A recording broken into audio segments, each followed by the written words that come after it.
أنا علي صيام بسبب الحمل فاس، وما أعرف إيش قد يعني إيش قد الطلب، يعني نسيته. بهيك حالة شنو أسوي؟ الله والصلاة والسلام على رسول الله، وبعد. قربي على التقريب ما غلب على ظنك والله أعلم. قربي على التقريب، اتق الله ما استطعت. تفضل أخي فوق. تمام، شكرا شيخ. تفضل يا السلام أخي. عليكم شيخ. وعليكم السلام. شيخ أنا عندي سؤال من فضلك. شيخ أنا عايش كمان بألمانيا، وأنا مشتري شقق هون، وأنا بشتغل الحمد لله أبيض، وأنا عم بعطي ضرايب من شغلي. والمشكلة إنه إذا أنا معاشي يكون أحسن لازم أعطي أكتر ضرايب، ولازم أعطي ضرايب كمان للشقق. ممكن يعني أنا آخذ من العالم هدولي، أنا مسكن عالم جوات بيتي، ممكن أنا آخذ منه المعاش وأنا أقول للدولة مثلا يعني أنا آخذ 900 وأنا أقول لهم إنه أنا أخذت 750، ليش قد ما أقول لهم أنا عم باخذ أكتر لازم أعطي كتير ضرايب. يعني أنا الحمد لله والصلاة والسلام على رسول الله، وبعد. يا أخي أنا لا أستطيع أن أفتي بالكذب، فإن النبي صلى الله عليه وسلم في صحيح مسلم قال: لا يزال العبد أو المسلم يكذب ويتحرى الكذب، أستغفر الله، لا يزال المرء يكذب ويتحرى الكذب حتى يكتب عند الله كذابا. فأنا لا أستطيع أن يعني أفتيك بالتزوير أو بالكذب، وأعوذ بالله من هذا. بدك تصدق يا أخي، بدك تصدق. أوكي، يسلموا يدينك. سؤال تاني كمان شيخ. يعني بعدين يا أخي إنسان فرضا يكذب وبعدين كشفوه، راح يقول هاي الدين تبعكم؟ ليش الله سبحانه والله وتعالى العظيم. والنبي هيك أمرنا بالكذب؟ لا أعوذ بالله من هيك. عشان هيك أنا عم بقول والله الحرام كمان، يعني أنا خاف أعمل هيك شغلات ومو من قلبي كمان. والحمد لله أنا عم بصلي. بعدين حسبته قلت يا والله حرام، بس قلت أسألك أحسن، لأنه بالعادة لأن هدول الشغلات تبعات، يعني هدول شقق تبعي، لأنه المشكلة قد ما أنا آخذ معاش أعطي أكتر ضرايب، وهي يعني مخربين بيتي بهالشغلة. مشان هيك كان أريد أسألك. بس يسلم شيخ. سؤال تاني من فضلك. صلاة الوتر يعني أقدر بعد العشاء رأسا أعمل صلاة الوتر؟ يعني أعمل يعني كل مرة ركعتين ركعتين تمام، ركعتين؟ ليش؟ الساعة 10 ايمت عدكم، لكن إذا خلصت صلاة العشاء، إذا مثلا فات دخل وقت العشاء، صليت أنت العشاء ومباشرة مثلا قمت صليت قيام الليل، يجوز. ايمت ما بدك قيام الليل من بعد العشاء للفجر، هذا الوقت كله قيام ليل. ايمت ما حبيت تصلي قيام ليل، يجوز. يعني بعد العشاء، يعني رأسا إذا أعمل مثلا ركعتين سنة وركعتين استخارة مثلا للشغلة، وبعدين أصلي الوتر، ما يصير هالشغلة يعني؟ يجوز. يجوز هاي الشغلة.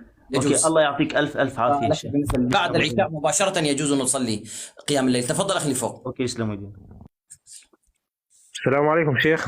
عليكم السلام ورحمة الله. شيخ عندي سؤالين بالله زكاتك.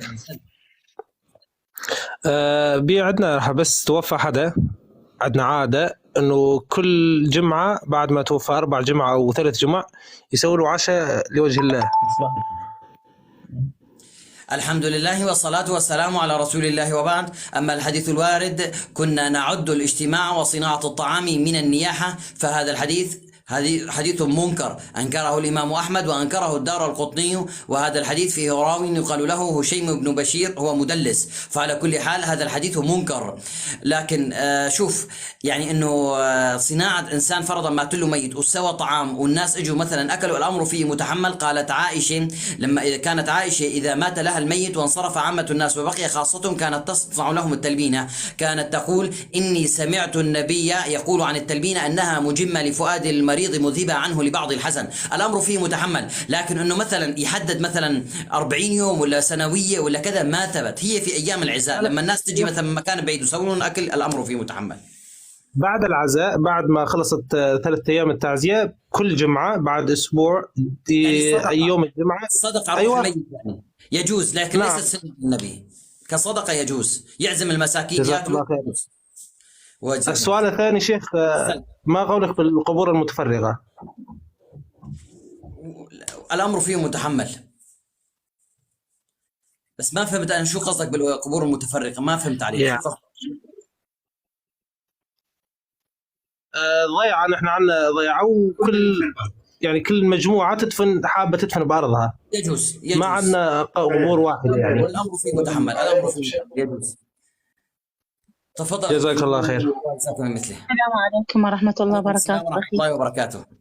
أخي الله يرضى عليك، هل يجوز يعني إذا حضرت صلاة الفجر أو الظهر أو العصر وكذا، يعني هل لازم ألفظ باللفظ بالصلاة إنه نويت أن أصلي صلاة الفجر؟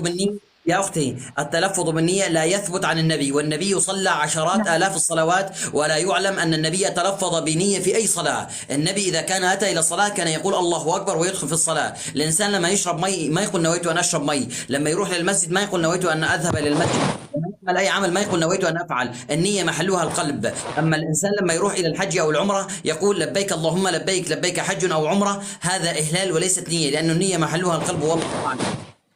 زين أخي، السؤال الثاني أيضا زحمة عليك.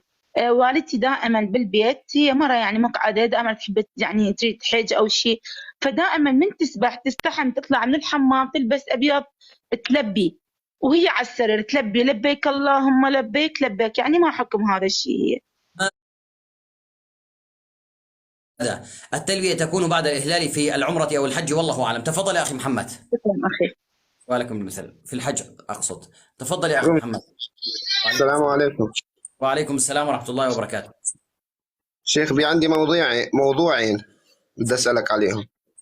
شيخ امبارح من شي جمعة كنت أنا واقف بالشارع، قلت لولد، المهم صار يستفزني، قلت له قسما بالله بدي أغتصبك وأطلق المرة. هين تراجعت، حسيت على حالي يطلع عليها شي هاي.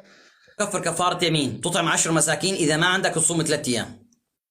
أيوة أصوم 3 أيام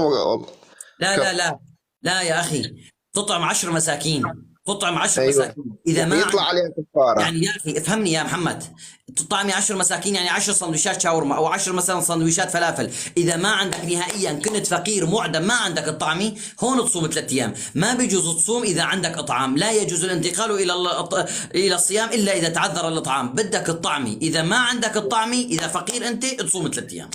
أيوة يطلع عليها يعني هاي الشغلة. طعمي 10 مساكين. نعم. بي سؤال ثاني جزاك الله، بس بدك يعني تسمعني شوي هنا شيخ. سل.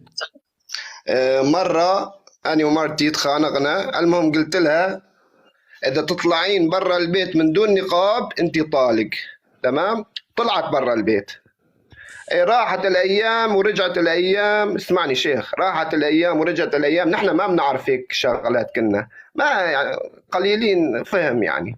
راحت الأيام ورجعت الأيام، بعدين رديت أنا وياها تكاونا. طبعا لما قلت لها أول مرة، لما قلت لها إذا تطلعين من البيت، إذا تطلعين برا البيت وما تحطين نقاب أنت طالق، كانت حامل. إيه، وراحت الأيام ورجعت الأيام، إيه، وزاد تكاونا أنا وياها، وقلت لها إذا تروحين على بيت فلان كمان أنت طالق. وهنا كانت حامل، يمكن كنت حامل ولا لا بالمرتين؟ ما له علاقة، ما له علاقة. الحامل الطلاق على الحامل يقع، ما له علاقة الحامل. الله يبارك فيك. بس مرة واحدة. ما له علاقة. أكمل. إيه شيخ، المهم هنا هي تفرجت على التيك توك، تفرجت على اليوتيوب، إيه، عرفت إنه وقع الطلاق، طلاق وقع، ما يصير، الطلاق مو لعبة. المهم أنا قلت لأبويا، إيه، وأبويا راح شاف شيخ قال ما يصير، أنتوا هيك أنت قاعد معاها بالحرام، يعني حرام أنت عم تزني معاها. إيه، الشيخ قال، أبوي راح شاف الشيخ قال لازم تكتبون الكتاب من أول وجديد. إيه، أنا وكلت أبويا، وأبوي راح شاف الشيخ، إيه، وعطيته 100 ليرة، يعني 100 ليرة هاي للشيخ يعني مشان يكتب لنا كتاب. إيه، قام رجعنا، قام وأنا وكلت أبويا، قام خلاص رجعني على ذمتها، قال أنت طلقت طلاقين. صحيح الحكي يا شيخ؟ أخ محمد، أنا سمعت منك كاملا، اسمعني أنت من تحت الهواء، الله يبارك بعمرك، وركز معي اللي بدي أحكيه. الحمد لله والصلاة والسلام على رسول الله، وبعد. أي إنسان قال لزوجته تكوني طالق إذا طلعتي من دون نقاب، أو قال لا تكوني طالق مثلا إذا رحتي عن جارتك ولا فعلتي كذا، هذا اسمه طلاق معلق على فعل ما. جمهور العلماء المذاهب الأربعة يقولونه طلاقا. أبي العباس بن تيمية يقول ينظر إلى نيته، إذا كانت النية طلاق فطلاق، وإذا كانت النية تهديد وقسم فيكفر كفارة يمين ولا يقع طلاق، والله أعلم. لكن رجع مفتي حتى يتأكد منك أفضل. تفضل يا أخي عزيز، لأنه أطلت علي حيث لا داعي للإطالة. السلام عليكم. السلام عليكم يا شيخ. ورحمة الله وبركاته. شيخ سؤال سريع جزاك الله خير. جزاك مثلي. إذا الواحد وقت ينام يصير يسمع قرآن؟ نعم يجوز. إنسان فرضا شغل التلفزيون وسمع مثلا 5 دقائق أو دقيقتين وغفي ونام وظل القرآن شغال، الأمر فيه متحمل، فتشغيل القرآن في البيت بركة. أما قول الله وإذا قرئ القرآن فاستمعوا له وأنصتوا لعلكم ترحمون، حملها العلماء على الصلاة المكتوبة، على القرآن الذي يتلى في الصلاة المكتوبة خلف الإمام، والله أعلم. طيب يا شيخ، أنا شفت فيديو للشيخ عثمان الخميس يعني يقول لا يعني. حبيب قلبي أنت الله يبارك فيك لا تذكر أسماء بدون أسماء، لأنه إذا أنا رديت راح يقول فلان يطعن بفلان، فأنا لا أحب هذا. على كل حال أنا أجبت بما عندي وما أدين الله به، والله أعلم. جزاك الله خير. جزاك الله، حفظك الله.